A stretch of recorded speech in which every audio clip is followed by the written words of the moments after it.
actually recording. And we thought maybe we could make some crazy faces. For our still images. Wow. Yeah, because. So, Ethan, those are for the still shots. Yeah.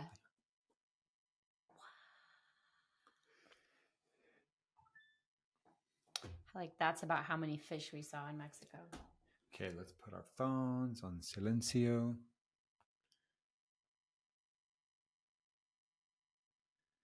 And let's make sure that your laptop is on Do Not Disturb also. Okay, I put on Do Not Disturb, so it should click for both. Yes. Sorry. Okay. All right. You want to do the hook? Shall I? I'll do it. We just got back from what was my first time sailing in Mexico, and it blew my mind. I want to get into it with you in this episode. All right, Ethan, you can drop the intro right there.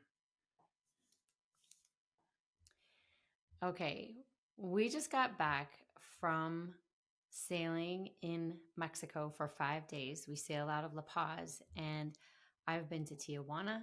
I've been on a cruise to La Paz, like to Cabo, La Paz, and Loreto. And this was my first time getting on a sailboat and exploring some of these more remote, pristine areas in Mexico. There are some other firsts about this trip as well, which this is the first time that we have taken Lily with us on a client trip. If this is your first episode, Lily is our youngest of 5 children, and she is almost 18. And she has Down syndrome, which means she has the gift of no social barriers. She just loves everybody and everything, and she wants to try everything, and she is just a ball of sunshine. So that was another first on this trip. But Erik has been telling me how much he loves Mexico. He loves it so much that we did an episode earlier about kind of like how underrated Mexico is, but I hadn't actually experienced this part of it myself. So this was my first chance to really see it. And Erik, why don't you tell us what you love about it, and then I'll talk about some of the things that I loved. Well, some of the things are quite personal to our circumstances. I love that I can get a direct flight to Cabo. I love that it's only a 1 hour time zone change. It's a 2.5 hour flight. So just getting to the country is easy, relatively easy. Mm-hmm. And then I've typically flown into Cabo and then gotten a car and driven up to La Paz, which is about a really lovely 2.5 hour drive up the coast. And you get to see the landscape by land, and then you get to see it by sea, by ocean. And so kind of that, just getting there is very pleasant in general. And then I love the marina that we get the boats at so much. It's one of my favorite marinas. It's super clean. It's super beautifully designed. And everyone there, the staff are so friendly and helpful. And I happen to speak Spanish. And so even though I'm in a foreign country, I feel very comfortable linguistically. And then also, it's just the only word that I can use to describe it, or the word that I've come up with is pristine. Everywhere else we go is beautiful and lovely. Mexico has just done a great job, a fantastic job of preserving their natural resources in the sense of their parks. We sail into these national park islands and they're just gorgeous. And there's literally nothing there. You don't see like an electrical tower cable. You don't see like there's like maybe 3 little beacon lights to mark islands that you don't want to run into. That's the only real sign of man-made structure. And so there's that. And then the water is gorgeous. The water is warm. The snorkeling is amazing. So anyway, I could go on, but I want you to share your impressions because you were there for the first time. Okay. The people. I just want to start with that because our first interactions are with people in the airport, people on the shuttle bus, people at the car rental, um, people in the grocery store where I pre-ordered our groceries for this trip, our provisioning, and coming in and heading out. In both cases, every person that we interacted with was just so friendly and so eager to go above and beyond and to help us get what we needed. And um, I'll tell about one guy. This was actually at the end. At the end of the trip, we were at the fuel dock filling up to make sure we take the boat back completely full. And the guy on the fuel dock was just talking to me. He's talking to me about the reef. He's talking to me about places that he likes to travel in the islands. He's talking to me about the names of the fish in Spanish. He's like, the book calls it this, but here in Mexico, we call it this.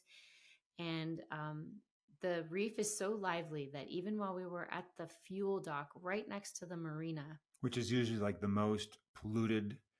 If you're going to have a dirty, polluted place during a sailing trip, it's going to be at the fuel dock. At the fuel dock. Yeah. And this guy was like, came out with the fuel nozzle, had a little pad to put under it in case there were any drips.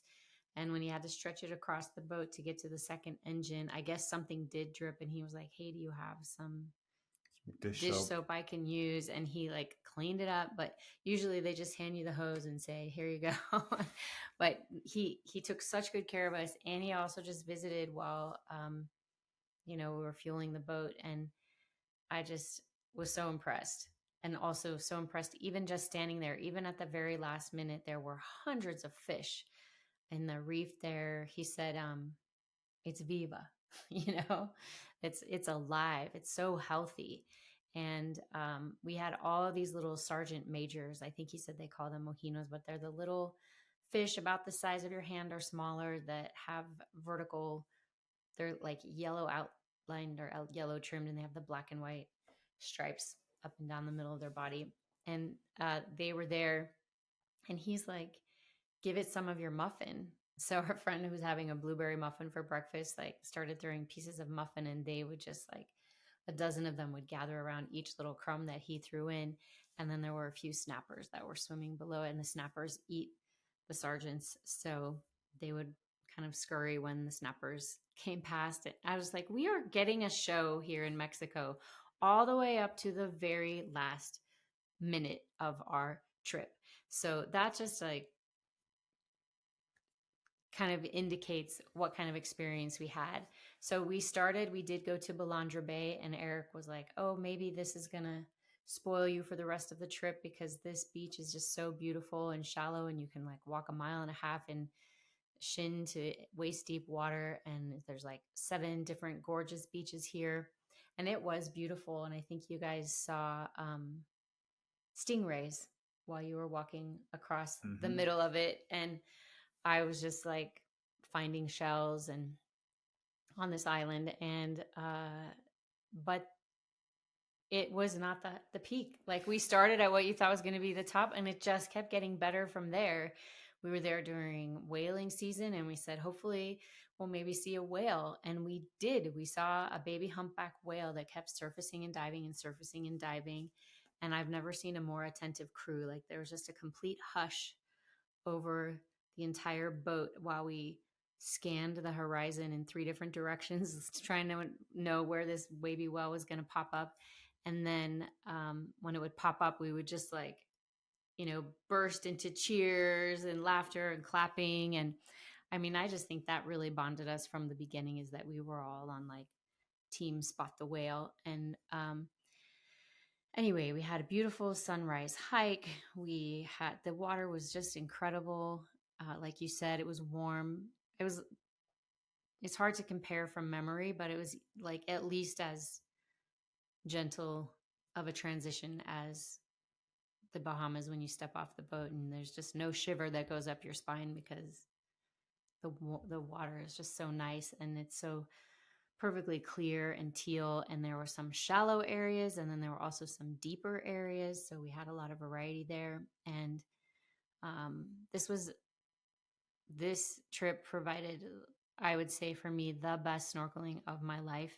And You've been snorkeling in a lot of I've places been for the past. I've been snorkeling in a lot of places, and I recognize it's like on the day and in the circumstances, but the weather was perfect every single day. And yeah, I just saw such a variety of fish and so many fish that I really believe what Jacques Cousteau says about Mexico, that it is the world's aquarium. I'm gonna say the Sea of The Cortez, Sea of Cortez. not the Yucatan Peninsula, No. not the Gulf. This is the Sea of Cortez, the western side of Mexico between the Baja Peninsula and mainland. That's what Jacques Cousteau is referring to. Yes, Just to be and clear. that delivers. And even not just counting the fish, but even just looking at the reef itself and the coral and the plant life that lives there, I've never seen it so healthy, so fat, so lush, so many colors. And I even saw um, a couple of plants that I've never seen anywhere before. So just an incredible snorkeling situation. And then one of the firsts was, we are always learning stuff from our clients that when who become our friends, who come out with us. And I learned how to, like, I don't know, there's a toss up between whether we call it a backflip or a back dive, but I learned how to do that off the boat, which made it so fun. We saw sea turtles. We just saw so many pelicans diving. There is one bay that we went into that had some people on it. It was like a little fishing camp, and they were literally out there on the beach under a tarp filleting fish when we arrived. And they're just like maybe 5 structures, all like just a little bit taller than, like, maybe 6 feet tall, just for storage. Yeah, and kind of cobbled together out of plywood and yeah, maybe some driftwood or just stuff that was brought in on small boats. yeah.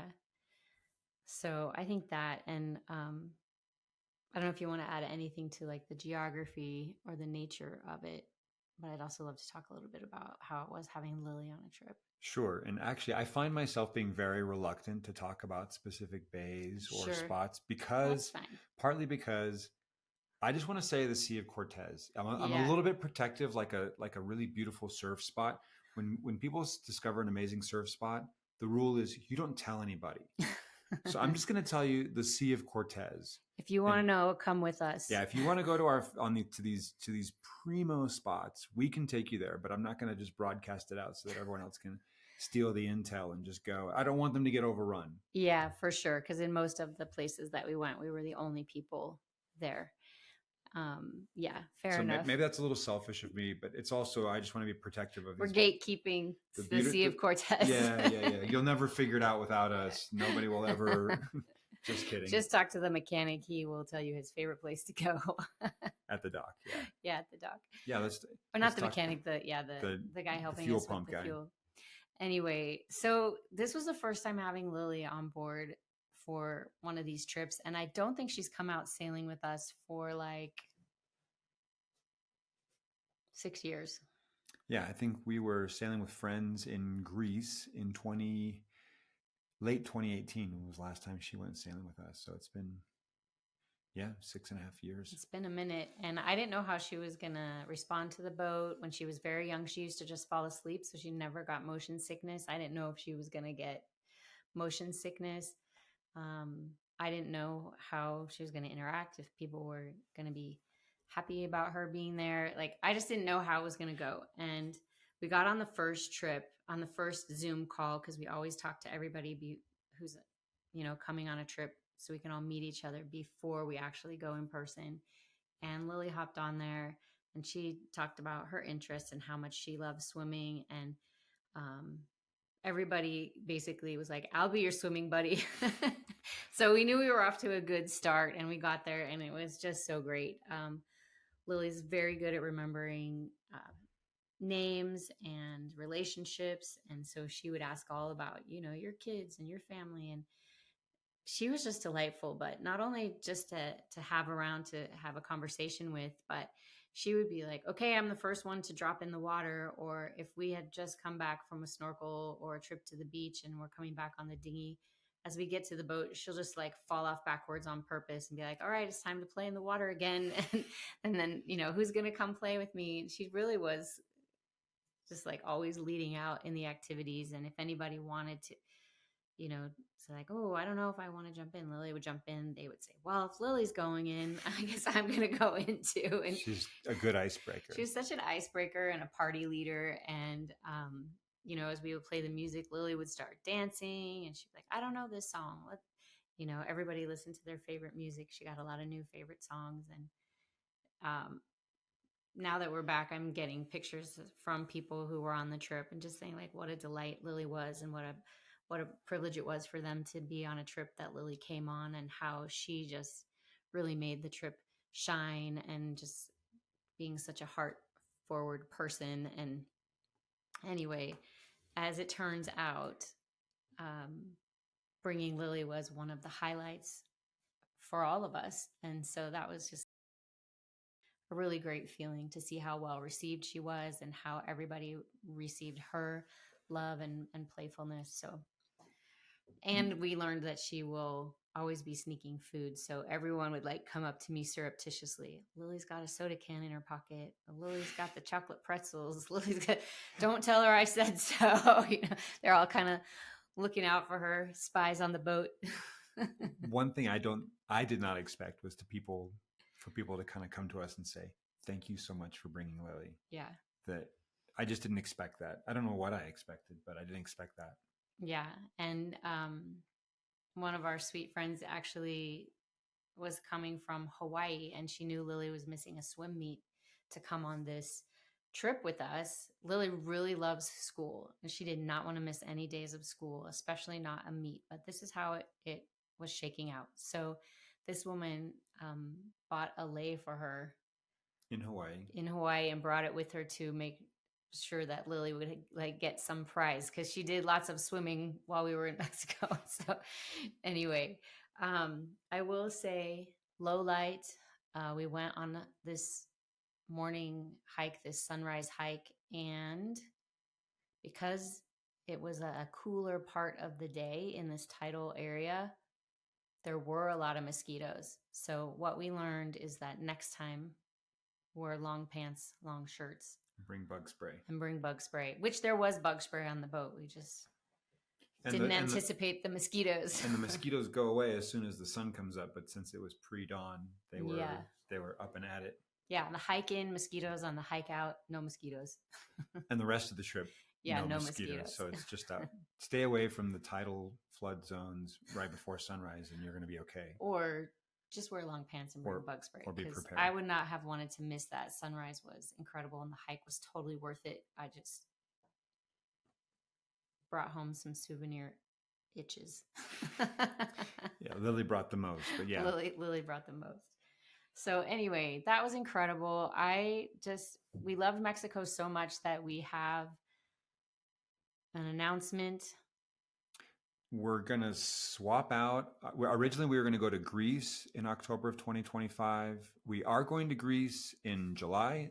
That trip is almost sold out. There's one cabin left, but we have decided that instead of going back to Greece, we had so much fun in Mexico. We're going to go there instead. Full disclosure, we're going to give the crew that's on this trip first dibs to sign up for that trip.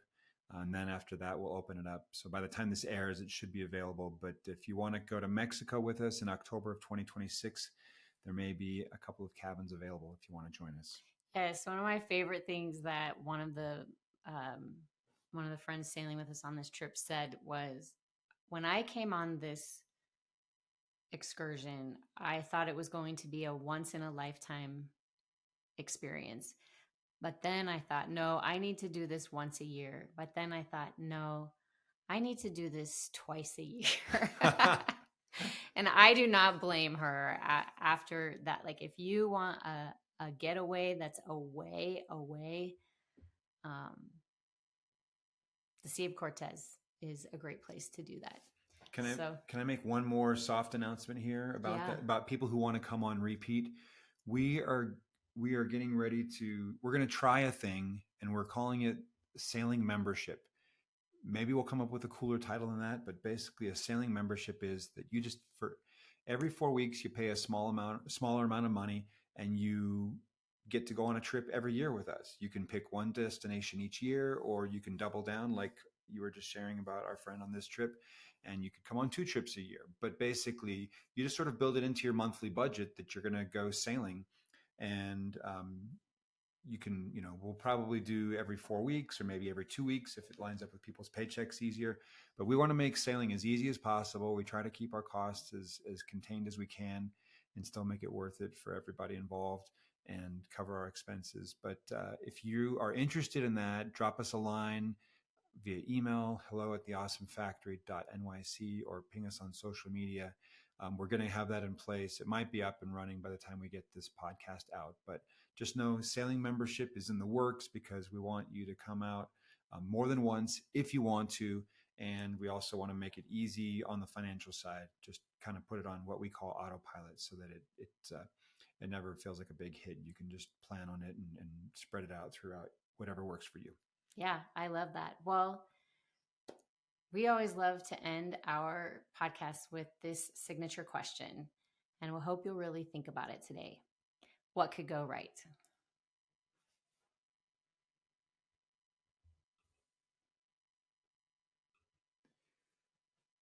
All right, we'll see if that actually recorded. Yeah, it said this like almost the entire